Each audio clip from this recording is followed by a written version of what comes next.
কি আপনি গাছতলা বয়ে রয়েছেন কা? গাছতলা বয়ে রয়েছি ঘরের মধ্যে, গরমে টিকতে পারি না।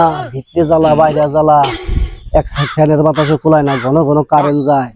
আর কারেন্ট যখন যায় গরমে, আহারে কি যে গরম, শরীরের মধ্যে আলা জ্বালা উদ্বেগ উদ্বেগ, পানি গরম হইয়া থাকে, যেহেনে যেহেনি খালি গরম গরম আর গরম, তো গরম।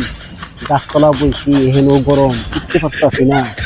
আল্লাহর রহমতের বাতাসের বলে বইছি, আল্লাহর রহমতের বাতাসটা একটু লাগলে শরীরে একটু ভালো থাকে, কিন্তু কোনখানে যা টিকতে পারি না, এই লেগে হেনে বইছি। তো গরম, গরমে জ্বালায় থাকতে পারতাছি না, ঘাম ভিজা বুঝা যায়, এত গরম, ফ্যানের বাতাসে কুলায় না।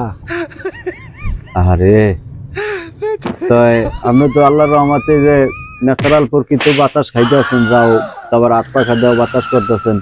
আর যারা এরকম বাতাসটিও পায় না, এরকম গাছতলা ছাওয়াও পায় না, হ্যাঁ কি করতেছে? আর হ্যাঁ লেগে কিছু একটু কন।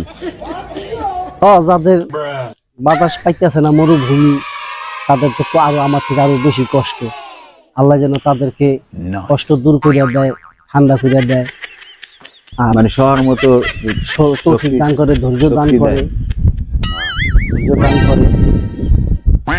গরম সবার জন্য তো সমান, চানুগুলো আকাশে চানুগুলো তো এক জায়গায় একরকম, সবাই দেখে।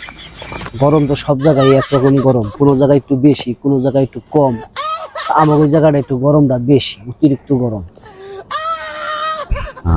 ধন্যবাদ আপনার সাথে সাক্ষাৎকার নিয়ে।